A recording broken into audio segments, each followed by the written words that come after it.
यीशु मसीह के अद्भुत नाम से मांगते हैं, दया से सुने और ग्रहण करें। आमीन। Praise the Lord. Praise the Lord. आइए हम परमेश्वर के वचन की ओर चलें।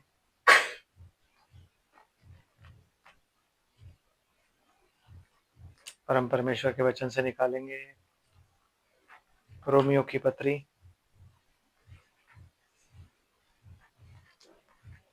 9 अध्याय।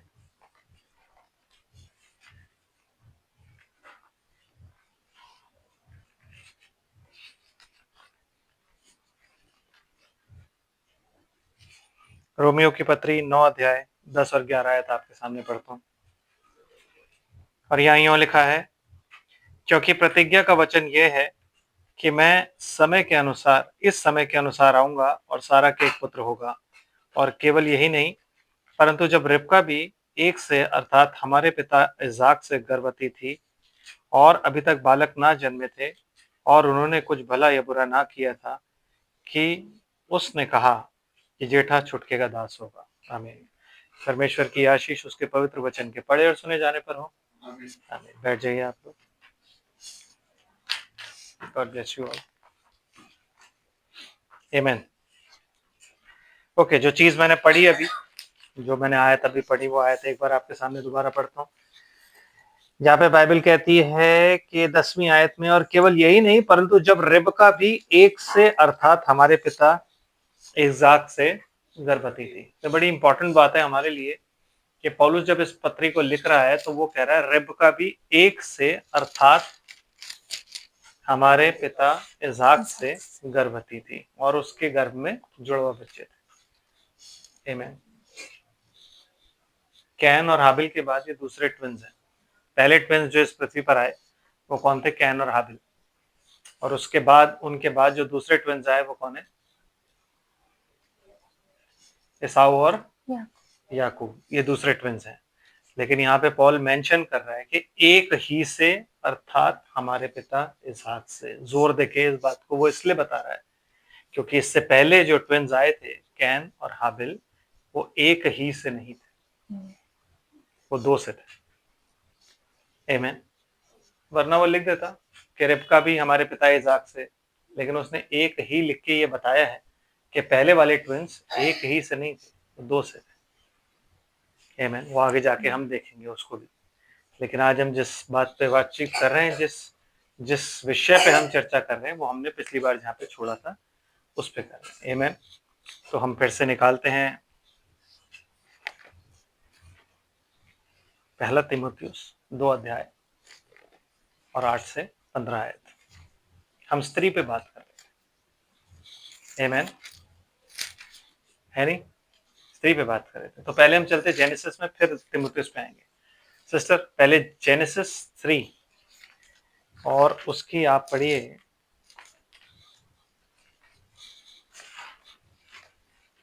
16। हाँ जी। फिर स्त्री से उसने कहा। उत्पत्ति 3 उसकी 16 है। हाँ जी। फिर स्त्री ने उससे कहा, स्त्री से उसने फिर स्त्री से उसने कहा, हाँ जी। मैं तेरी पीड़ा और तेरी गर्भवती होने के दुख को बहुत बढ़ाऊंगा। हाँ जी। तू पीड़ित होकर बालक उत्पन्न करेगी हाँ जी। और तेरी लालसा तेरे पति की ओर होगी और वह तुझ पर प्रभुता करेगा। वो और तुझ पर आदम से उसने नहीं, आदम नहीं, और वो तुझ पर क्या करेगा? प्रभुता। इसलिए स्त्री कभी आदमी पर प्रभुता नहीं कर सकती, कोई अथॉरिटी उसकी नहीं होती। आमीन। अब चलते हैं हम पहला तीमुथियुस 8 अध्याय 15 आयत। पहले स्त्री के बारे में बता दूं, फिर आदम के बारे में बता दूं। जी। पहला तीमुथियुस दूसरा अध्याय 8 आयत 8 से 15। इसलिए मैं सोचता हूँ कि हर जगह पुरुष बिना क्रोध और विवाद के पवित्र हाथों को उठाकर प्रार्थना किया तो करे। ये नहीं कह रहा हर जगह मैं सोचता हूँ कि स्त्री और पुरुष हाथ उठाकर प्रार्थना करें, ऐसा कहीं लिखा है? ऐसा कहीं नहीं लिखा। प्रूफ मैंने आपको पहले भी दिए थे। लास्ट जब हम संडे को मिले थे तो मैंने आपको ये चीज बताई थी परमेश्वर के वचन से कि अपराध किस तरीके से और क्या क्या है। आमेन। स्त्री क्यों बच्चा जनने के द्वारा पापनी ठहरती है, सिन ऑफरिंग क्यों कहते हैं उसको, ये सब मैंने बताया था। अब आज हम बात कर रहे हैं किस पे, प्रचार पे, क्योंकि ये बहुत बड़ा इशू है कि स्त्रियां प्रचार कर सकती हैं। अगर स्त्रियां प्रचार कर सकती होती तो लेवियों की बहनें और माएँ भी याजक होती। आमेन। वो याजक क्यों नहीं है, पुरुष ही क्यों याजक हैं, क्योंकि जो स्त्री है वो अपराधनीय ठहरी थी। आमेन। समझ आ रहा है जी? यस। तो हर जगह पुरुष हाथ उठाकर प्रार्थना करते हैं, स्त्री कमरे में करती है, या स्त्री बहनों के साथ जब होती है तब स्त्रियां प्रार्थना करती हैं। लेकिन अब स्त्री और पुरुष एक साथ होंगे तो पुरुष ही खड़े होकर प्रार्थना करेगा, है ना। पहले हमारे चर्चेस में भी यही होता, कोई भी भाई या बहन जिन्हें परमेश्वर अगुवाई करता है प्रार्थना करें। कोई भी स्त्री पूरे चर्च के लिए सैक्रिफाइस नहीं चढ़ा सकती। प्रार्थना क्या होता है?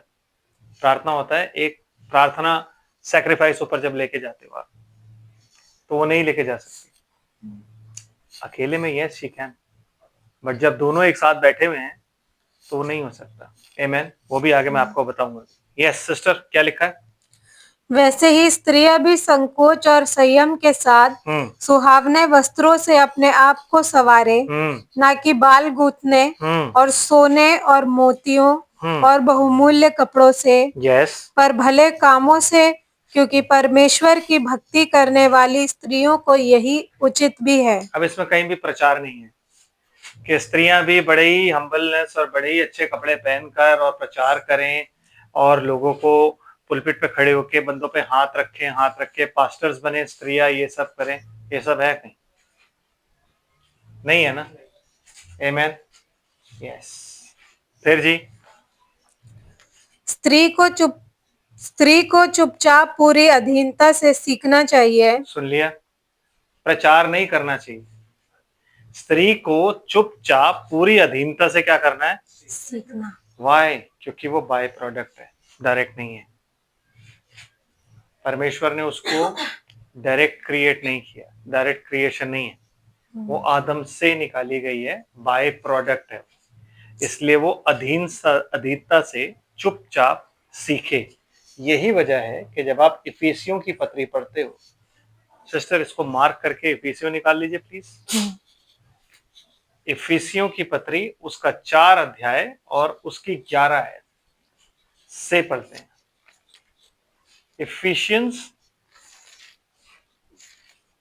Ephesians chapter 4 and from verse 11. उसने कुछ को प्रेरित नियुक्त करके, नहीं, आप थोड़ा ऊपर जाइए, इसको 9 से पढ़िए। उसके चढ़ने से और क्या पाया जाता है, केवल यह कि वह पृथ्वी की निचली जगहों में उतरा भी था। हाँ जी। और जो उतरा गया और जो उतर गया, ये वही है जो सारे आकाश से ऊपर चढ़ भी गया। हाँ जी। कि सब कुछ परिपूर्ण करे। हाँ जी। उसने कुछ को प्रेरित नियुक्त करके, और कुछ को भविष्यद्वक्ता नियुक्त करके, और कुछ को सुसमाचार सुनाने वाले नियुक्त करके, और कुछ को रखवाले और उपदेशक नियुक्त करके दे दिया। किनको? स्त्रियों को या पुरुष को? आदमियों को। तो इसका मतलब वर्ष में कहीं प्रॉब्लम है। आमेन। हाँ,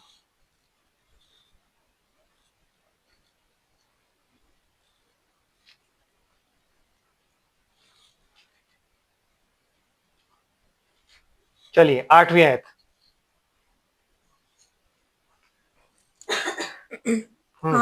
8वीं आयत, इसी की 8वीं आयत। इसलिए वह कहता है, मैं ऊंचे पर चढ़ा और बंधुआई को बांध ले गया और मनुष्य को दान दिए। किसको?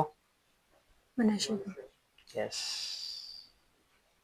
मनुष्यों को दान दिए। और उसके चढ़ने से और क्या पाया जाता है, केवल यह कि वह पृथ्वी की निचली जगहों में उतरा भी था। और जो उतर गया, ये वही है जो सारे आकाश से ऊपर चढ़ भी गया। यहाँ रुकिए, मैं इंग्लिश में पढ़ दूं फिर आप हिंदी में पढ़िएगा। 8th वर्स इंग्लिश में पढ़ो। Wherefore he said, When he ascended up on high, he led captivity captive and gave gifts unto men. Human beings नहीं है, ह्यूमन बींग्स नहीं है, मैन है। उसने किसको दान दिए हैं? आदमियों को, मनुष्य और स्त्री। अगर मैं मनुष्य बोलता हूँ ना तो लोग कहते हैं ह्यूमन बींग्स लिखा हुआ है वहां पे, वो ह्यूमन मनुष्य जाति के लिए लिखा हुआ है। नो, इंग्लिश की बाइबल जो आप पढ़ते हो वहां पे क्या लिखा हुआ है? मैन। औरतों को नहीं, आदमियों को दान दिए उसने। और अब सीधा हम चलते हैं कहां पे? 11 पे। उसने कुछ को प्रेरित नियुक्त करके, हाँ, और कुछ को भविष्यद्वक्ता नियुक्त करके, और कुछ को सुसमाचार सुनाने वाले नियुक्त करके, वाले वाली नहीं, और कुछ को रखवाले और उपदेशक नियुक्त करके दे दिया। उसने क्या किया? ये सब जितने भी लोग दिए हैं, ये कौन है? Men, they are not women. और क्यों? क्योंकि स्त्री को सारी अधीनता के साथ सीखना चाहिए। समझ रहे हैं? कोई भी चीज आज की डेट में लोग, औरतें अपोस्टल, प्रोफेट, पास्टर, फलानी ढिमकानी बन के घूम रही है। आमीन। खुदा के जो पुलपिट, जो उसकी वेदी है ना, उसका मजाक बना रखा हो। खुदा ने अपनी वेदी के लिए कभी भी औरत को नहीं चुना, प्लीज माइंड यू, कभी भी नहीं। औरत जो है वो घर की क्वीन है। आमीन। घर की क्वीन है। उद्धार के बाद अगर कोई दूसरी चीज खुदा ने दी है तो वो है पत्नी, लेकिन प्रचार नहीं कर सकती। पहला प्रचार उसने किया था तो आदम गिर गया। दूसरा प्रचार जब उसने किया था तो अब्राहम ने इस्माइल पैदा कर दिया। समझ रहे हो? तो इसलिए प्रचार नहीं कर सकती, वरना यीशु मसीह के 12 चेलों में एक आध औरत होती। आमीन। यस सिस्टर, जो लूका की इंजील जब आप पढ़ोगे ना तो उसमें लिखा हुआ औरतें अपने पैसों से यीशु मसीह की सेवा करती थी। जब आप लूका की इंजील शुरू से पढ़ोगे ना, कहना तो उसमें औरतें होती थी जो यीशु मसीह की सेवा अपने पैसों से किया करती। हाँ, नाम लिखा हुआ औरतों का। आमीन। तो औरतों की सेवकाई जो है ना वो दूसरी होती है। औरतों की सेवकाई प्रचार करना नहीं होती। आमीन। Yes sister. अब तिमोथियस पे आइए, अब प्लीज तिमोथियस पे आइए। अब चलते हैं पहला तिमोथियस पे, और जहां हमने छोड़ा था वहीं से शुरू करते हैं जी। 11 आयत से क्या? स्त्री को चुपचाप पूरी अधीनता से सीखना चाहिए। हाँ जी। मैं कहता हूँ कि स्त्री ना उपदेश करे और ना पुरुष पर आज्ञा चलाए, परंतु चुपचाप रहे। मतलब ये किसके लिए लिखा हुआ और ये कहाँ के लिए लिखा हुआ है? कि स्त्री ना तो उपदेश करे। उपदेश मतलब क्या होता है? प्रीचिंग। उपदेशक कौन होता है? पास्टर, जो प्रीच करता है। तो स्त्री ना तो प्रीच करे और ना ही पुरुष पे अधिकार चलाए। मतलब अगर मैं यहाँ खड़े होकर प्रचार कर रहा हूं तो मैं अधिकार के साथ अगर प्रचार नहीं कर रहा तो मेरा प्रचार प्रचार नहीं है। और मेरा वो अधिकार किस पे है? आप लोगों पर, कि मैं आप लोगों को अधिकार के साथ ये चीज बता रहा हूं कि मुझे खुदा ने दिया और मैं आपको दे रहा हूं। तो स्त्री वो अधिकार लोगों पर नहीं चला सकती। स्त्री ये नहीं कह सकती I am better than you, कि चर्च के लोग बैठे हुए और मैं पास्टर हूं, मैं अपोस्टल हूं और मैं बैठा। इसलिए मिस्टर एंड मिसेस पास्टर नहीं होते कभी भी। अपोस्टल ये, उसकी पत्नी भी अपोस्टल, पास्टर ये, उसकी पत्नी पास्टर। नहीं नहीं नहीं नहीं, वो जो जितनी भी चीजें आपको बताते हैं ना, वो पिट ऑफ हेल होता है ना, पिट ऑफ हेल, वो वहां की टीचिंग है। यस, वो कहीं भी बाइबल की टीचिंग नहीं है, वो हेल की टीचिंग है, जहां पे औरतों को ऊपर उठाया जाता है, जिसमें ये युग भी आता है। ये जो आप जिस जनरेशन में लौदीशियन चर्च एज में जी रहे हो ना, लौदीशियन चर्च एज जो है वो औरत, लौदीशिया जो थी वहां की एक देवी थी। यस, इसीलिए इस युग में औरतों को बहुत मान्यता दी जा रही है। सिस्टर, पास्टर ये, पास्टर वो, पास्टर फलानी, पास्टर ढिमकानी। और जब उनसे बात करो नहीं, वो तो उन स्त्रियों के बारे में, किन स्त्रियों के बारे में? वो तो नॉर्मल स्त्री लिख रहा है। और अगर यीशु मसीह मनुष्यों के बारे में पौलुस लिख रहा था, फिर किन मनुष्यों के बारे में लिख रहा है? वो सबको इंक्लूड करता है। आमीन। जी सिस्टर जी। और क्योंकि आदम पहले, उसके बाद हवा बनाई गई। क्योंकि अधिकार क्यों नहीं चला सकती? क्योंकि बिफोर एडम, आदम पहले बनाया गया, हव्वा बाद में बनाई गई।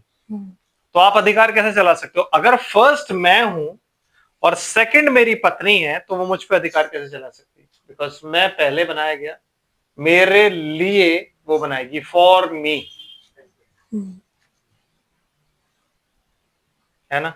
मैं पत्नी के लिए नहीं बनाया गया, पत्नी मेरे लिए बनाई गई। आमेन। यस, फिर और आदम बहकाया ना गया, पर स्त्री बहकाने में आकर अपराधिनी हुई। हाँ, तो वो प्रचार कर सकती थी अगर वो अपराधिनी नहीं होती। अगर वो परमेश्वर के वचन पर स्थिर खड़ी रहती तो प्रचार कर सकती थी। आदम बहकाया नहीं गया। आमेन। औरत बहकाई गई। क्यों? क्योंकि वो डायरेक्ट क्रिएशन नहीं थी, उसको बहकाना बड़ा आसान था, इसलिए उसे अलाउड नहीं है। क्यों? क्योंकि वो अपराधिनी है। आमेन। अगर वो अपराध वो नहीं करती तो आज हमारा हश्र ये नहीं होता। समझ रहे हो? आज बहनों का ये हश्र नहीं होता। अगर वो अपराध वो नहीं करती तो डेथ नहीं आती। उसने सुना, आई, और आदम बहकाया नहीं गया। बिकॉज जैसे मैंने संडे को बताया था, आदम को मालूम था कि वो गिर चुकी है, और आदम ने उसके पाप के साथ अपने आप को आइडेंटिफाई इसलिए किया क्योंकि उसको पता था अगर मैं नहीं गिरा तो ये मर जाएगी, तो मेरा गिरना बहुत जरूरी है। इसलिए उसके पाप के साथ आदम ने अपने आप को क्या किया? आइडेंटिफाई किया। ये बहुत जरूरी है आदमी के लिए कि आदमी को ये बात मालूम होनी चाहिए कि औरत एक्चुअली होती क्या है। हम यही नहीं जानते कि औरत होती क्या है। हमें लगता है कि नहीं नहीं, कोई बात नहीं, अगर ये औरत ऐसी निकली तो मैं इसे छोड़ दूंगा। नहीं हो सकता। वो मैंने मलाकी पढ़वाया था ना आपसे, आज मैं आपको पतरस पढ़वाता हूँ। बताइए क्या लिखा है पतरस में।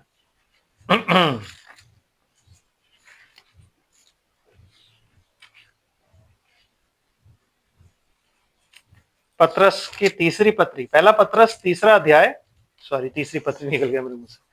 पहला पतरस तीसरा अध्याय और उसकी 7 आयत से पढ़िए सिस्टर, 7 आयत ही पढ़िए। वैसे ही हे पतियों, तुम भी बुद्धिमानी से पत्नियों के साथ जीवन निर्वाह करो। हाँ जी। और स्त्री को निर्बल पात्र जानकर उसका आदर करो। उसका आदर करो, उसको निर्बल पात्र जानो। उसको, आपको ये पता होना चाहिए कि यार she is a weaker vessel, क्योंकि वो मुझ में से निकाली गई है। मतलब आदम में से हवा निकाली गई थी, तो वीकर वेसल है। ये चीज आप उससे एक्सपेक्ट मत करो। हम बहुत कुछ एक्सपेक्ट करने लग जाते हैं ना कि नहीं ये मेरे लेवल की होनी चाहिए, इसकी थिंकिंग ऐसी नहीं, इसका। आप कोई अपने मन में बात बैठानी है कि खुदा का रेवलेशन, खुदा की समझ आपके पास आएगी, उसमें उतनी नहीं होती। तो आप उसका आदर करो, उसको नीचा मत दिखाओ। आमीन। आपको उसका आदर करना है। जिस घर में औरत की रिस्पेक्ट नहीं होती ना, वो घर बर्बाद हो जाता है। यू नो, है कि नहीं? जो आदमी अपनी औरत को लाकर तनख्वाह नहीं देता कि लो जी चलाओ, वो घर खत्म है, उसमें बरकत नहीं होगी। क्योंकि वो सारे गुण किसको दिए गए हैं? औरतों को, कि घर कैसे चलाना है, घर में कौन सी चीज कहां लगानी है, क्या करना है, क्या लाना है, क्या पकाना है, क्या करना है, क्या खिलाना है, ये सब कुछ उसको गुण दिए गए हैं। किसने दिए? खुदा ने दिए। आदर का मतलब यही है कि आप बाहर कमाओ, आप लाके उसको दो, वो अपने आप सब कुछ करेगी और आपका घर फलेगा फूलेगा। आमीन। और क्या लिखा सिस्टर? ये समझकर कि हम दोनों जीवन के वरदान के वारिस हैं, हाँ, जिससे तुम्हारी प्रार्थनाएं रुक न जाएं। विच मीन्स अगर आप अपनी पत्नी को दुखी रखते हो तो ब्रदर आपकी प्रार्थनाएं रुक सकती हैं। क्योंकि हमारी हर एक प्रार्थना अनुग्रह सहित परमेश्वर के पास पहुंचती है और परमेश्वर अपने अनुग्रह में उस प्रार्थना को सुन के जवाब देता है। तो अगर आपके घर में पत्नी जो है, वो पत्नी नाराज है या पत्नी किसी बात से परेशान है या पत्नी के साथ आपने लड़ाई कर रखी है और आप अपना ऑल्टर लगाने आए हो, ब्रदर रिसीव कैसे होगा? इसीलिए तो मलाकी में लिखा हुआ था कि तू अपनी पत्नी के साथ विश्वासघात कर रहा है और तू अपनी पत्नी को कैसे छोड़ सकता है। इसलिए तेरी वेदी पे जो तू वेदियां, जो बलियां लेके आता है, स्वीकार नहीं हुई। आमीन। तो अगर आपकी पत्नी नाखुश है उस घर में, तो आप सोचो आपकी प्रार्थनाएं स्वीकार कभी भी नहीं हो सकती। इसलिए बहुत इंपॉर्टेंट, इसलिए पत्नी जो होती है वो डोरमैट नहीं होती। जब हम पत्नी को डोरमैट समझते हैं ना, तो इसका मतलब है कि हम पत्नी को कुछ भी नहीं समझ रहे हैं और हमारी प्रार्थना, बरकत उस घर में नहीं होगी। पैसा हो सकता है बट बरकत नहीं होगी। आमीन। बरकत के लिए क्या करना होता है? बरकत के लिए सिस्टर, ये 3रा अध्याय पहली आयत पढ़िए, क्या लिखा है? हे पत्नियों, तुम भी अपने पति के अधीन रहो। देखो, कहीं नहीं लिखा है हे पत्नियों तुम अपने पति को प्यार करो, लिखा है? कहीं नहीं लिखा होगा। लिखा है कहीं? नो। लेकिन आदमियों को क्या लिखा है? अपनी पत्नी से अपनी देह के समान प्रेम रखो, है ना? लेकिन पत्नियों को क्या लिखा है? कि तुम अपने आदमी के अधीन रहो, उसकी आज्ञाओं का पालन करो, क्योंकि यही चीज हमें सिखाई गई है। क्या? कि जब हम यीशु मसीह की आज्ञाओं का पालन करते हैं तो हमारा वो जो आज्ञाओं का पालन करना है वही हमारा प्रेम है। तो पत्नी को ये बोलने की जरूरत नहीं होती कि मैं अपने आदमी से प्यार करती हूँ। अगर वो उसके अधीन है ना, तो इसका मतलब वो अपने आदमी से प्यार करती है। That respect is love. वो अधीनता ही लव है। आमीन। समझ रहे हो? तो वो अधीन रहना बहुत जरूरी है। आमीन। चाहे आप कितनी भी ऊंचाई पे ना चले जाओ, चाहे आप कहीं के सीईओ क्यों ना बन जाओ और आदमी कुछ भी ना हो, बट घर में आपको अधीन ही रहना है, तब बरकत आएगी। क्योंकि अगर आप उसका सर बनने की कोशिश करोगे कि तू करता ही क्या है, तेरे बस की कुछ है तो है नहीं, तू तो निठल्ला, तो फिर अगर आप ये सब करोगे तो वो बरकत जो है ना वो रुक जाएगी। क्यों? क्योंकि आप हेड बन रहे हो, आप उस पर अधिकार जता रहे हो। और अभी हमने क्या पढ़ा तीमुथियुस में कि तुम औरत कभी भी अधिकार नहीं जता सकती। क्यों? क्योंकि पहले आदम, बाद में औरत। सो जब तक ये स्टैचर बना रहेगा ना, कि जब तक औरत अधीन रहेगी तब तक कोई प्रॉब्लम नहीं है। आदमी को हमेशा जब तक वो इज्जत देती रहेगी और दिलवाती रहेगी अपने घर वालों से। आमीन। व्हिच मींस अपने घर वालों के सामने अपने आदमी की बुराई नहीं करेगी तब तक। और जब तक आदमी ये करेगा क्या? कि अपनी पत्नियों के साथ बुद्धिमानी के साथ निर्वाह करे, ये जानकर के वो कमजोर पात्र है उसका आदर करे, उसकी लगाई थोड़ाई ना करता फिरे कि मेरी बीवी तो ऐसी है, मेरी बीवी तो ऐसा, तो ये नहीं आता, उसे तो वो नहीं, उसे तो ये नहीं, उसे वो नहीं। No, you have to protect your wife because कमजोर पात्र है, उसका आदर करना है। ना तो आप अपनी पत्नी की बुराई सुन सकते हो और ना ही पत्नियां पति की बुराई सुन सकती हैं और ना ही बुराई कर सकती हैं। अपनी रिस्पेक्ट बना के रखनी होती है कि मेरा पति अच्छा है, इज डूइंग गुड, अच्छा ख्याल रखता है। जब आप ऐसे करोगे ना तो आपकी बातें जो है ना वो वचन है आपका, जब वो निकलेगा तो उसमें लाइफ है और परमेश्वर अपने आप अपनी आपकी जिंदगी को ट्रांसफॉर्म करेगा। आमीन। समझ आ रहा है जी? सिस्टर क्या लिखा और थोड़ा सा पत्नियों के बारे में पढ़ दीजिए। इसलिए कि यदि इनमें से कोई ऐसे हो जो वचन को ना मानते हो, तो भी तुम्हारे भय सहित पवित्र चाल चलन को देखकर बिना वचन के अपनी अपनी पत्नी के चाल चलन के द्वारा खिंच जाएं। विच मीन्स मान लो एक कपल है जो जिनमें से पत्नी जो है वो प्रभु को मानती है और पति नहीं मानता। आमीन। तो पत्नी चर्च आना चाहती है लेकिन पति कहता तू चर्च नहीं जाएगी, और चर्च का पास्टर खड़े होकर कहता सिस्टर ऐसे कैसे नहीं आओगे आप चर्च, आप आओगे, आप आओ चर्च, कोई आपको ऐसे रोक नहीं सकता। तो इसका मतलब वो पास्टर ही जो है वो एक गलत टीचर है। क्योंकि अगर आदमी कहता है कि आप चर्च नहीं आ सकते तो औरत कभी चर्च नहीं आ सकती। नो, उसे अपने घर में रह के प्रार्थना करनी है। क्योंकि बाइबल में कहीं नहीं लिखा कि तू मेरे पीछे अपनी औरत को छोड़ दे। लिखा है माता पिता भाई बहन बेटा बेटी लिखा है, लेकिन पति कहीं नहीं लिखा। पत्नी लिखा है, बेटी पति कहीं नहीं लिखा। तो वो नहीं कर सकती। आमीन। इसलिए औरत डिवोर्स भी नहीं दे सकती, आदमी छोड़ सकता है। आमीन। समझ रहे हो कि नहीं? तो वो क्या होता है, आप उसके अंडर रहो, जो वो खाना चाहता है उसको खिलाओ, बढ़िया से बढ़िया खिलाओ, उसको खुश रखो, तब वो जाके समझेगा कि मैंने इस औरत पर इतना जुल्म किया है, ये अपने किस खुदा को मानती है जिससे ये आज तक चूं नहीं करती और मेरा इतना ख्याल रखती है और सब कुछ जो मुझे चाहिए होता है मुझे प्रोवाइड करती है, मेरे बच्चे अच्छे से पाल रही है, मेरे माँ बाप की इज्जत कर रही है, मेरी इज्जत करती है। ऐसा नहीं है कि मैं अगर इसे चर्च जाने के लिए मना कर देता हूँ तो मुझे जला हुआ खाना खिलाती है। नो, अच्छा ही बना के खिलाती है।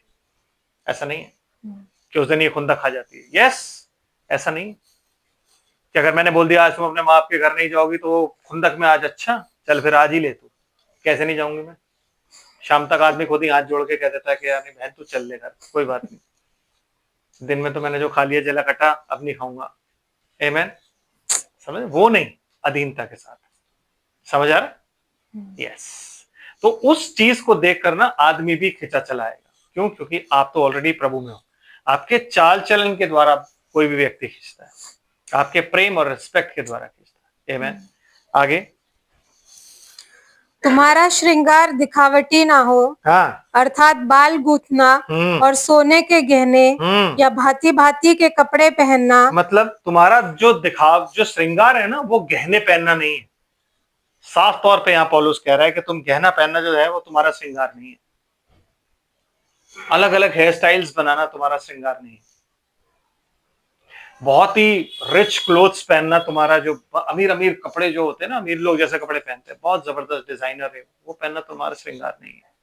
औरतों का श्रृंगार वो नहीं है। आमेन। उनका श्रृंगार क्या है सिस्टर?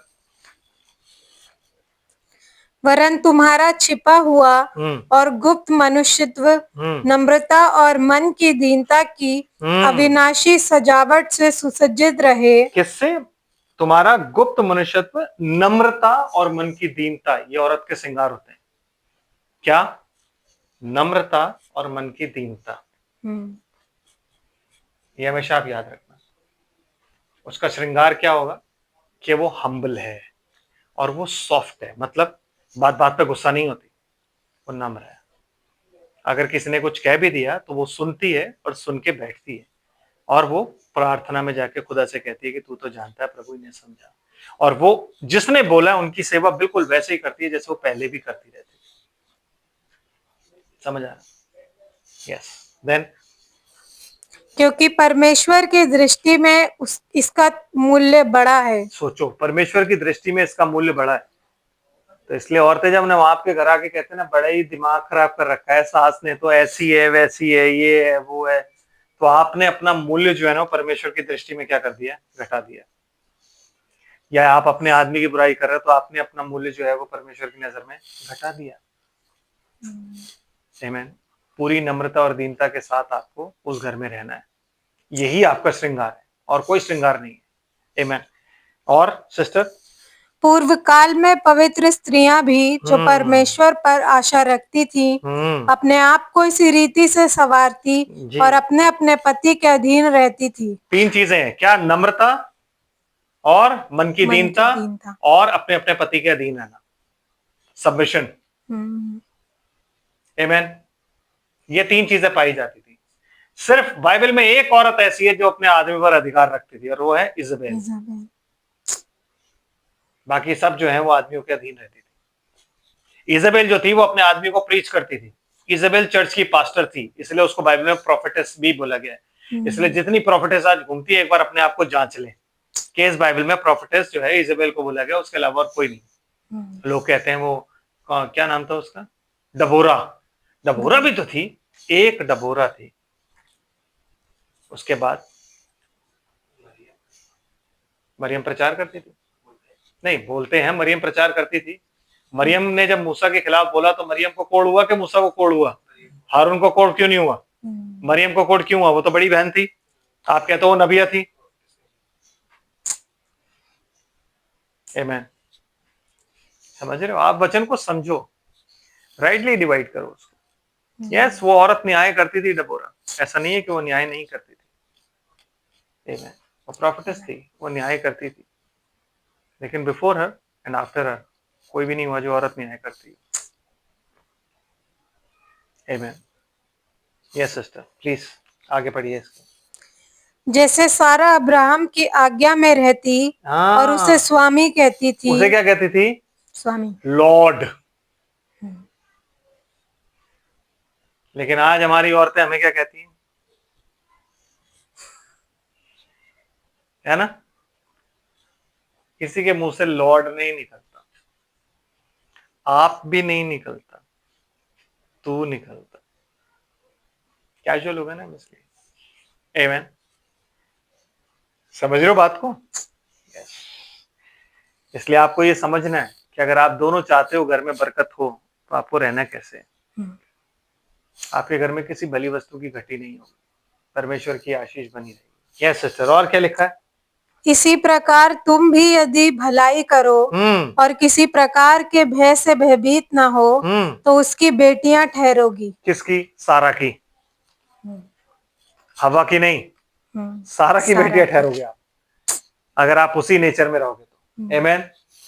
और आदमी कैसा होना चाहिए? जो अपनी पत्नी के बारे में हमेशा ये जाने कि मेरी पत्नी जो है कमजोर पात्र है, इसलिए उस कमजोर पात्र को मुझे रेस्पेक्टफुली जीना है, उसकी बेइज्जती ना करे, उसको नीचा ना देखे, इसमें तो समझ ही नहीं है, इसमें तो यही नहीं है, तो बेवकूफ है, ये तो ऐसा। नो, क्यों? क्योंकि अगर वो पत्नी को खुश रखेगा, अगर वो अपनी पत्नी के लिए प्रार्थना करेगा, अगर वो अपनी पत्नी के सारी चीजों को ओवरलुक करेगा, ये जान करके वो कमजोर पात्र है, ओवरलुक करके उसको प्यार से समझाएगा, एक बार नहीं, 2 बार नहीं, 10 बार नहीं, 100 बार नहीं, तो खुदा भी आपकी गलतियां जानता है और आप उसकी पत्नी हो। यीशु मसीह की आप पत्नी हो ना, खुदा भी जानता है कि यीशु मसीह की हम पत्नी हैं। तो यीशु मसीह आज हम गलतियां करते हैं, हमें प्यार से समझाता है। वो मैं ये नहीं कहता बस बहुत हो गया, अब नहीं। अगर वो मैं यूं कहते बस बहुत हो गया अब नहीं, तो हम गए, तो हम ये नहीं कह सकते अब नहीं। आमीन। क्यों? क्योंकि अगर हमारी पत्नी परेशान है, अगर हमारी पत्नी जो है वो खुश नहीं है, तो प्रार्थनाएं ऊपर नहीं जाएंगी, तुम्हारी प्रार्थनाएं स्वीकार नहीं होंगी, किसी भी हालत में नहीं होंगी। रीजन ये है, समझ आ रहा है? अभी हम कहां थे? वापस 15वीं आयत हो गई थी पहला तीमुथियुस की, तो फिर हम आगे चलें।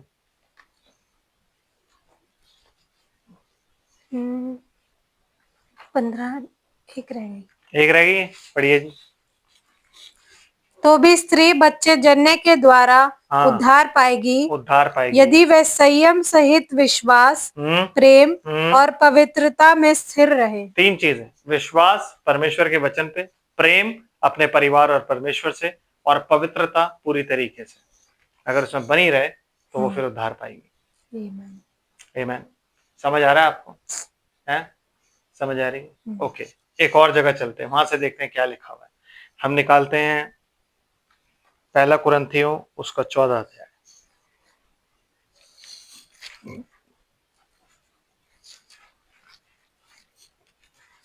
और उसकी 34 आयत।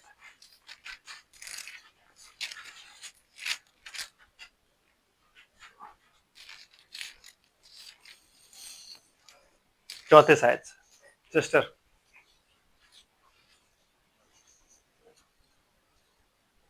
34। स्त्रियां कलीसिया की सभा में चुप रहे। नहीं, स्त्रियां कलीसिया की सभा में प्रचार करें। आमीन। ठीक है, आगे पढ़िए। स्त्रियां कलीसिया की सभा में क्या करेंगी? चुप रहेंगी। क्यों? क्योंकि अपराधनी ठहरी। क्यों? क्योंकि उन्होंने वो अपराध किया। क्यों? क्योंकि उन्होंने पहला प्रचार जब सर्प को किया था उसमें कुछ ऐड कर दिया था, उनके पास रेवलेशन नहीं था, तो उन्होंने क्या किया था? ऐड कर दिया था। उनको सर्प को इग्नोर करना चाहिए था, वो इग्नोर नहीं कर पाई, उन्होंने ऐड कर दिया। फिर उसके बाद जब उन्होंने देखा और तमाम चीजें देखने के बाद, समझने के बाद अपने दिमाग से उन्होंने पाप कर डाला, सो वो प्रचार नहीं कर सकती। आमीन। इसलिए स्त्री जो है वो कलीसिया की सभा में क्या करेगी? चुप रहेगी। और क्योंकि उन्हें बातें करने की आज्ञा नहीं। यस, उन्हें बातें करने की आज्ञा नहीं। अगर मैं आपके सामने बोल रहा हूं तो मैं आपसे बातें कर रहा हूं ना इस वक्त, लेकिन परमेश्वर की बातें कर रहा हूं, मनुष्य की बातें नहीं कर रहा, और ये परमेश्वर का वचन है। आमीन।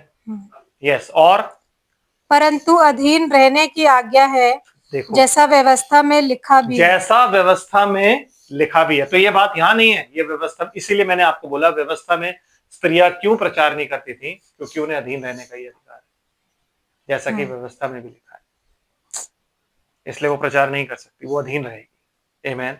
एंड सिस्टर, यदि वह कुछ सीखना चाहे तो घर में अपने पति से पूछे। कहीं नहीं लिखा यदि वो प्रचार करना चाहे तो घर में अपने पति को प्रचार करें, लिखा है?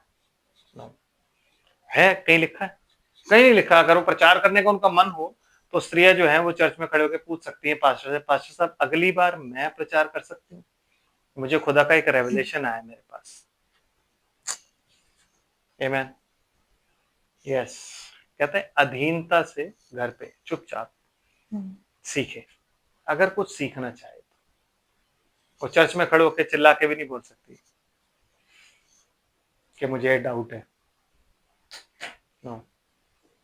यस, प्रेज द लॉर्ड, आमीन, हालेलुया, ये सब चलता है। यस। और क्योंकि स्त्री का कलीसिया में बातें करना लज्जा की बात है। यस, ये लज्जा की बात है कि स्त्री अगर कलीसिया में बातें कर रही है। क्यों? क्योंकि कलीसिया में बात करने का अधिकार किसका है? पास्टर का। अपोस्टल का, प्रॉफिट का, टीचर का, इवेंजलिस्ट का। आमीन। लेकिन औरतों का चुपचाप रहने का अधिकार है, और ये इसमें गलती आदमियों की नहीं है, औरत की ही है। क्यों? क्योंकि वो अपराधनी ठहरी है, वो बाय प्रोडक्ट है, वो डायरेक्ट क्रिएशन नहीं है, ये वजह है। एंड क्या परमेश्वर का वचन तुम में से निकला है? हाँ, क्योंकि लोग हमें कहते हैं ना, ये पौलुस की बात, तो पौलुस ने तो उस टाइम के लिए, इस टाइम के लिए। अब पौलुस उनको जवाब दे रहा है, क्योंकि कुरंथियों का नेचर ऐसा था कि कुरंथियों ये कहते थे कि अरे यार ये तो बेकार की बात है, ये उन स्त्रियों की बात नहीं कर रहा, हमारे चर्च में हो सकता है। तो पौलुस उनको क्या समझा रहा है, उनको डांट रहा है, और उनको क्या कह रहा है, क्या परमेश्वर का वचन तुम में से निकला है, और यह केवल तुम ही तक पहुंचा, या केवल तुम ही तक पहुंचा है। लोग कहते हैं ना, मुझे विजन आया, मुझे खुदा ने बोला कि तुझे ये समाचार देना है, तुझे प्रीच करना है। कहता है क्या परमेश्वर, क्या परमेश्वर का वचन तुम में से निकला है, तुम में से निकला है, या केवल तुम ही तक या पहुंचा? केवल तुझी तक पहुंचा है। मतलब जो भी चीज है वो इस बाइबल पे आएगी। अगर इस वचन की छन्नी से निकल के वो निकल जाती है तो वो परमेश्वर का वचन के अनुसार है, और अगर वो इसमें फंस जाती है तो भाई साहब वो कूड़ा है, फेंकना है। क्योंकि छन्नी में जो चीज फंसती है ना, उसको फेंकते हैं, खाते पीते नहीं है उसको। आमीन। तो वो मैन मेड डॉक्ट्रिन है। जो चीज फंस गई वो डार्कनेस है, जो चीज फंस गई वो अंधकार है। वो क्या है? मनुष्य की विद्या। जैसे धर्मोपदेश करके आज सिखाया जा रहा है कि सिस्टर फलानी, सिस्टर ढिमकानी, पास्टर ये, अपोस्टल ये, वो ये, ऐसी ये, वैसी ये, इतनी इतनी स्कर्ट, टाइट टाइट पैंट पहन पहन के वो खड़ी हुई है। उन्हें ये नहीं पता कि स्त्री मनुष्य के कपड़े ना पहने, अबॉमिनेशन है खुदा की नजर में। और वो खड़े होकर प्रचार भी कर रही है, वो पहन के बाल इतने तिरती बाल कटवा के, ऐसे बॉय कट बाल कटवा रखे हैं, और वो प्रचार कर रही है। जबकि बाइबल क्या कहती है कि स्त्री अगर वो बाल कटवाती है तो मुंडी होने के बराबर है। और पौलुस यहाँ पे यही कह रहा है, क्या परमेश्वर का वचन तुम में से निकला है या तुम तक पहुंचा है? Yes sister. यदि कोई मनुष्य अपने आप को भविष्यद्वक्ता हाँ, या आत्मिक जन समझे, हाँ, तो ये जान ले कि जो बातें मैं तुम्हें लिखता हूँ, हाँ, वे प्रभु की आज्ञाएं हैं। यस, वो जान ले कि ये क्या बातें हैं, ये प्रभु की आज्ञा है। क्योंकि सब लोग पता क्या कहते हैं, हम भविष्यद्वक्ता हैं, हम अपोस्तल हैं, हमें पता है, हमारे पास परमेश्वर का वचन आया और परमेश्वर के वचन ने हमें बताया कि बहन प्रचार कर सकती है, ये बहन ऐसा कर सकती है, बहन ऐसा कर सकती है। तो पौलुस कह रहा है भाई तुम में से निकला, और अगर निकला है तो ये बातें समझ लो कि तुम में से जो भी अपने आप को उपदेशक या भविष्यद्वक्ता या कोई भी समझे, तो ये बातें समझ लो, जो मैं बातें तुम्हें कह रहा हूं प्रभु की आज्ञाएं, कमांडमेंट्स, कमांडमेंट्स हैं ये। आमीन। आप उस इंसान को नकार रहे हो जिसे जेंटाइल डिस्पेंसेशन दिया गया था। किसे दिया गया था? पौलुस को। क्या दिया गया? Gentile dispensation. इसलिए वो बड़े जोर शोर से कहता है कि मैं, तुम्हारे बाप हजारों होंगे लेकिन सुसमाचार के हिसाब से मैं तुम्हारा बाप हूं।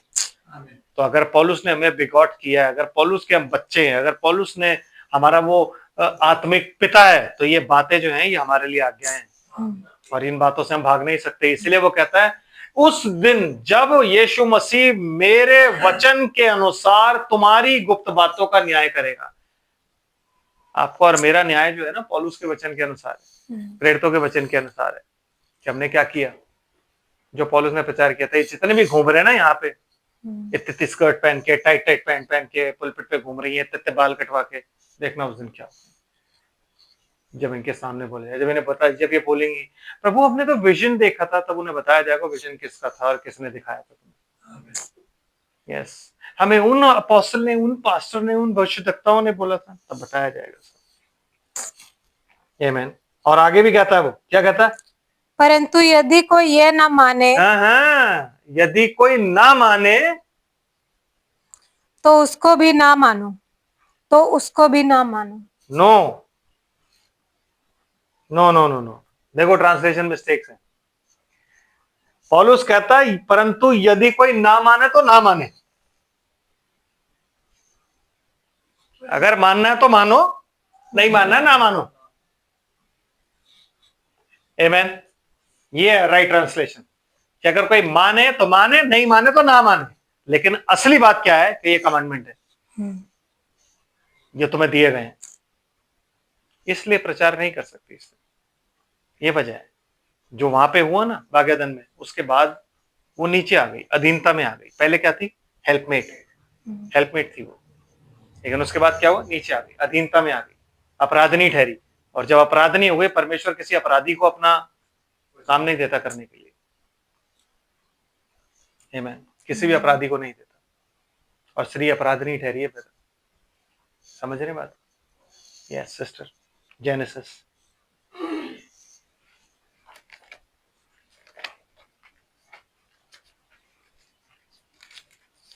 और बहुत सी वर्सेस है मेरे पास स्त्रियों के ऊपर।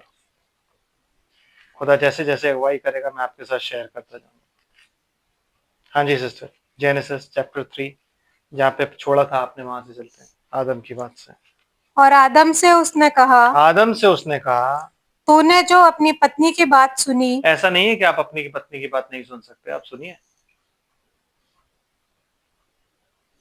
लेकिन आदम ने जो उसकी पत्नी की बात सुनी, तो और जिस वृक्ष के फल के विषय में मैंने तुझे आज्ञा दी थी कि तू उसे ना खाना, उसको तूने खाया है, इसलिए भूमि तेरे कारण श्रापित है। इसलिए भूमि तेरे कारण श्रापित है। तू श्रापित नहीं है, क्योंकि आदम बहकाया नहीं गया। यस, आदम ने वही किया जो मसीह ने करना था। आमीन। समझ रहे हो आप बात को? इसके लिए हम निकालते हैं पहला कुरिन्थियों 15 अध्याय और 21 से 25 आयत पढ़िए।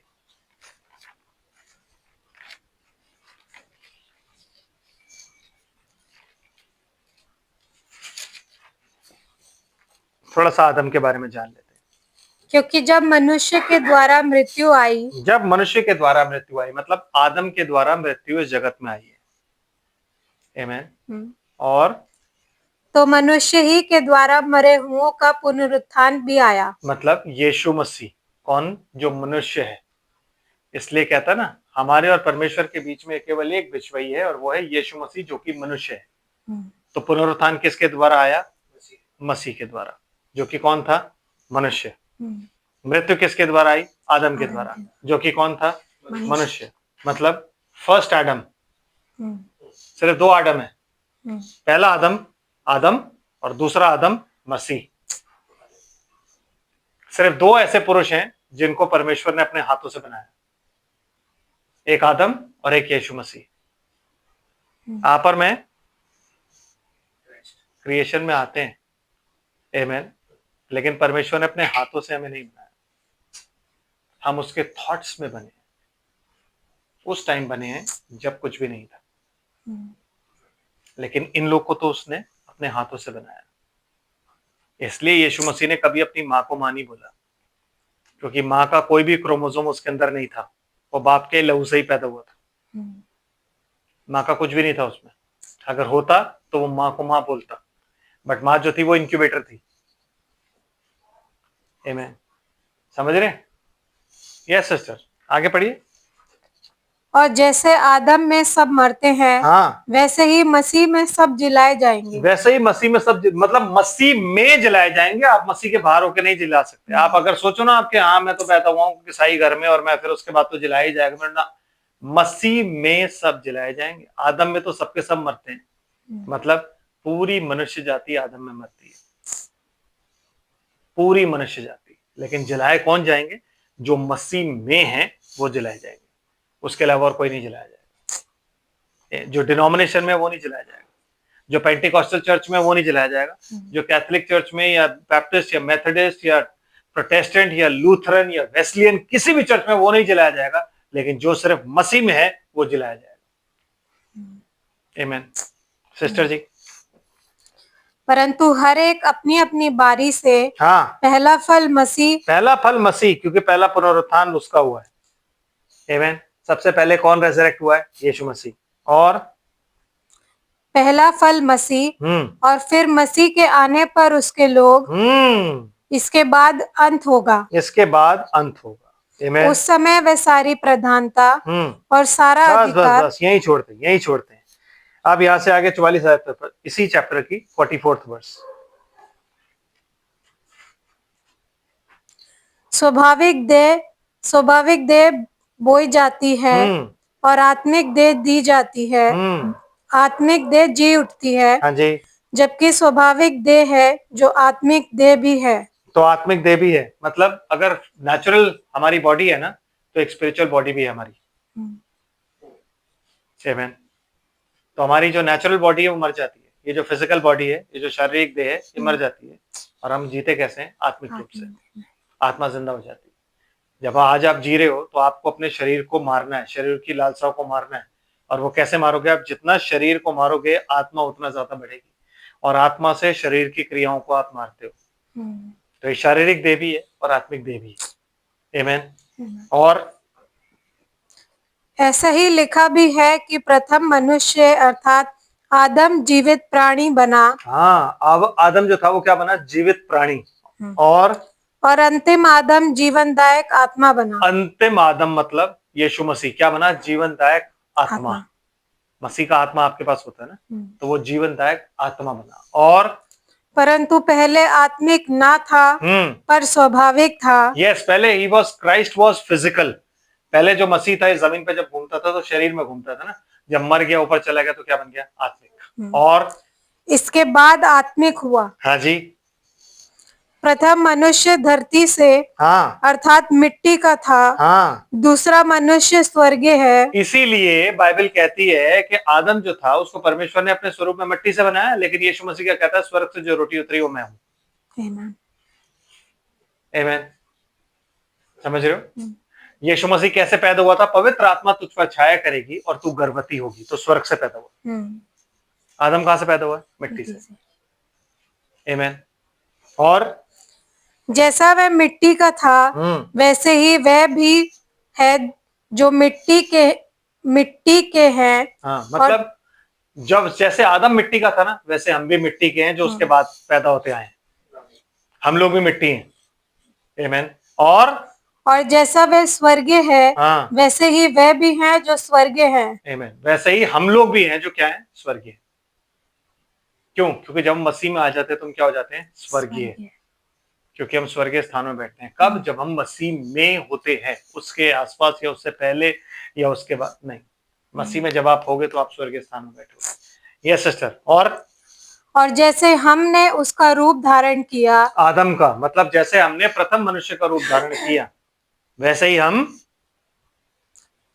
जैसे हमने उसका रूप धारण किया जो मिट्टी का था, हाँ, वैसे ही उस स्वर्गीय का रूप भी धारण करेंगे। आमीन। मतलब हम किसका रूप धारण करने के लिए यहाँ पे इकट्ठा हुए हैं? यीशु मसीह का। इसलिए मैंने बोला कि आपकी अपनी कोई आइडेंटिटी नहीं है, आपकी अपनी कोई शक्ल नहीं है। आप जब तक यीशु मसीह को रिप्रेजेंट नहीं करोगे, जब तक उसके स्वरूप में नहीं आ जाओगे, तब तक आप स्वर्ग नहीं जा सकते। आमीन। क्योंकि अभी तक जो आप जीते आए हो वो आदम जीते आए हो, मट्टी से जीते आए हो।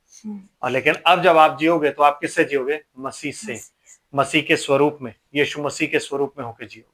आमीन। तो यीशु मसीह का स्वरूप आपके अंदर होना चाहिए। Yes sister. फिर हे भाइयों, मैं ये कहता हूँ कि मांस और लहू परमेश्वर के राज्य के अधिकारी नहीं हो सकते। बस कहता मांस और लहू परमेश्वर के राज्य के अधिकारी नहीं हो सकते। तो जो पहला आदम था ना, उस पहले आदम ने ऐसा कोई पाप नहीं किया था जिसकी वजह से डिनोमिनेशंस के चर्च उसको बोलते हैं कि एडमिक नेचर। उसका पाप एक डिफरेंट पाप था। पढ़िए रोमियो की पत्री 5 अध्याय 14 आयत।